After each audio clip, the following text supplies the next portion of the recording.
What's up, YouTube? It's the Action Figure Grader coming back to you with another video. I hope that everyone is doing well.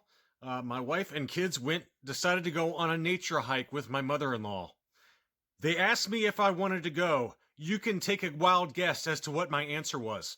But I just didn't feel like going. I'm sorry. I couldn't do it. I was like, I'm sorry. I can't do it. But I wanted to show you guys another recent arrival. This was a trade with a buddy of mine named Robert, and I traded him a couple of items I had duplicates of for this guy. And with the pandemic, the COVID-19 issues that we're having, my wife's been laid off, so my collecting budget is basically zero right now.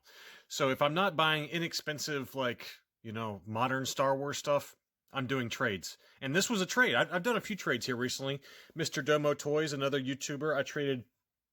Oh God, what did I give you? Oh, I gave you a Polish bootleg R2 for a Tusken Raider, and then I traded a couple of items for this TIE Fighter palette.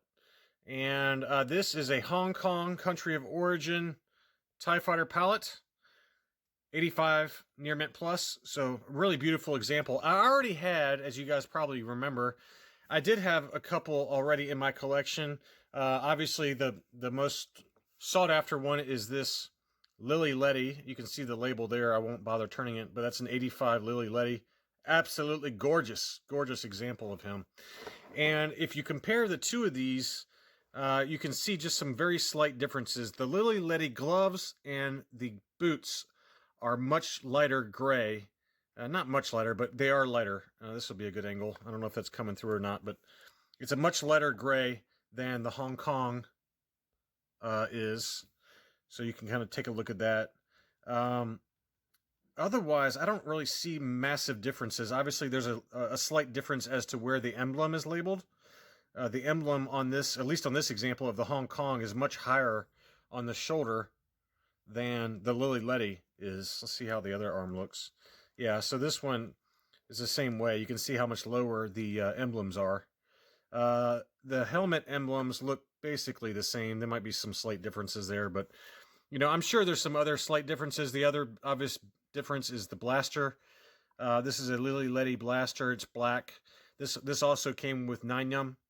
Ninyanum. I can never pronounce his name. You get the idea. But I got him right here. Let's see.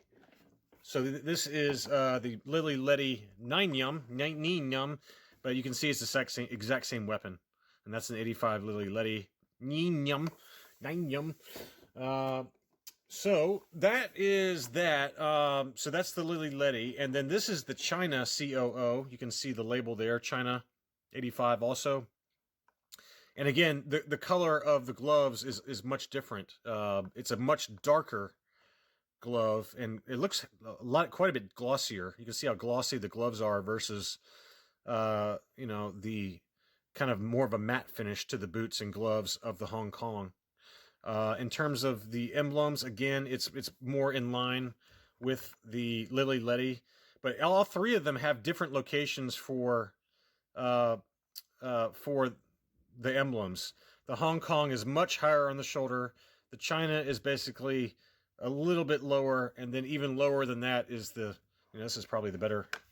So we got Hong Kong, China, Lily Letty. It looks to me like the Lily Letty logo is actually, about the same, but it's not quite as thick, or it's a little bit larger, or something's a little different you can see more black space inside the logo. And same with the helmet. If that's coming through, you can see how much lighter, how much more black space there is on the emblem for the Lily Letty emblems versus the other two. So just interesting comparisons. But yeah, the gloves on the China are much glossier than the Hong Kong gloves. And it looks, maybe I'm just losing my mind here, but yeah, the gloves are a little bit glossier and just a little bit darker than the Hong Kong. And then we got, that's the Lily Letty here. So anyway, it's just some interesting, very subtle differences. The weapon on the China is in line with the Hong Kong weapon, and it's like a gray color. It looks like it's a little bit lighter though. I don't know if that's coming through, but the weapon on the China is in your foreground, and then the Hong Kong is in the background here. But you can see it's a little bit lighter gray uh, weapon. Jabba's Court. Mark Andrews over on Jabba's Court. He did a really beautiful visual guide for all the different variations, and even he broke it down into factory variations. So within Hong Kong, there's Cater and Unitoys and Smile Factory. So they all have slight variations in terms of mold differences and things like that. I mean, I can't deal with that. It's just too much information for me. But it is good information. I just I'm sticking to basic, for the most part, basic, just countries of origin variations. Going that far down the rabbit hole, I've got to cut it off somewhere. I'm running out of room in my collecting room. All right. But anyway, so those are the three loose license figures that I have, and I'll put them in the background here for now. And then just while I had them out, I figured I'd show you a few bootlegs. I've got a number of other bootlegs coming.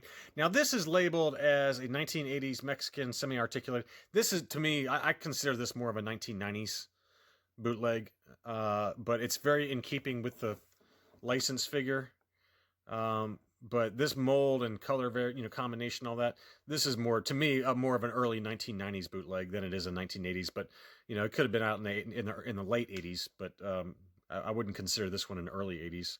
Now there is one that's very similar in black to the Mexican bootleg, a black one that's very similar to the license figure. I've got one of those coming back soon. You'd have to ask the Mexican experts as to whether it's a late 80s or an early 80s. It feels like a early, when it comes here, I'll talk about it, but it feels like an early 80s because it's heavy. It's like, it feels like you're holding pottery in your hand. It's like 3 times the weight of these, lighter plastic ones. But this white one, I consider more of a 1980s, or excuse me, late 80s, early 90s.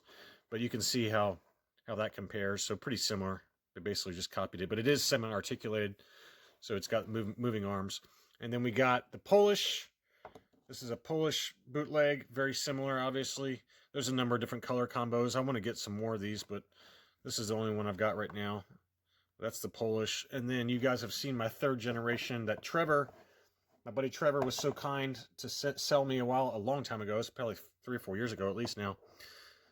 Whether these two pieces came together, I don't know. I told CAS when they cased them, I was like, if you don't think they go together, then grade them separately, but they seem to think it was okay to put them together. So, I don't know if there's any, I haven't seen any TIE fighters that have a white arms with the black body, but these are the TIE fighter arms. Obviously there's some, the Polish bootleg, especially the 3rd gen, they came with either TIE fighter or Biker Scout arms. So these are the TIE fighter arms and legs. It's just in white instead of black. So, they felt like it was okay to put them together. So I'm okay with it too. But this is the overstock, still on the sprue, never assembled, never painted, with the torso, and that came back with an 85 plus. But this is thanks to Trevor. I know he's a buddy of mine, and he watches my channel.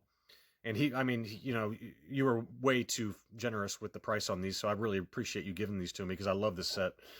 But whether the white goes with the black, I have no idea. I don't know if I've ever seen a black with white arms, but I guess it could be possible out there. But anyway, I've got at least 3 more Mexican bootleg TIE Fighter palettes coming. I know I've got the Lily Letty with the card back coming, and I've got at least 1 mint on card TIE Fighter coming. So, and I've already got 2 mint on cards from the Return of the Jedi card backs in my collection. So I'm gonna have a nice TIE Fighter collage for you at some point soon when those all come back. But I just thought, since I'm not buying anything really with my wife out of work, executing these trades is fun, and it's a good fun budget way to collect. If you've got extras, or if you got some stuff that maybe you don't want, reach out to your friends, especially on Facebook, and say, hey, look, I've got these items available, and I had an extra Polish and an extra I forgot what else I got. It was a while ago, but anyway, I just said, hey, I got some stuff, and I did trade him one that I wish that I'd love to have again, but he had this 85 TIE Fighter palette, and I love it. So thank you, Robert, for doing the trade. And I hope that everyone is doing well and staying safe. And I do have a box coming back from Collector Archive Services, I think on Thursday. It could be tomorrow, with two beautiful Spanish POC figures that we will take a closer look at. And I'm going to talk more about the labels on those, because if you remember from my video on the Lando PBP with the metallic blaster that I sent to AFA and how I was disappointed with the labeling, well, Collector Archive Services, I've already seen the photos and I posted them on my Instagram, but Collector Archive Services worked closely with me on the labeling of these two rare Spanish POC figures, and they knocked it out of the park, and I can't wait to show them to you, because they're very difficult to authenticate and label correctly, and they did a smashing job. Absolutely perfect job on the labeling for them. So I want to make sure to give them props for taking the time to do that. So anyway, I'm rambling on too long, but man, it's awfully nice to be able to make a video with a quiet household. Nobody's around. I will be back soon and talk to you soon. Bye.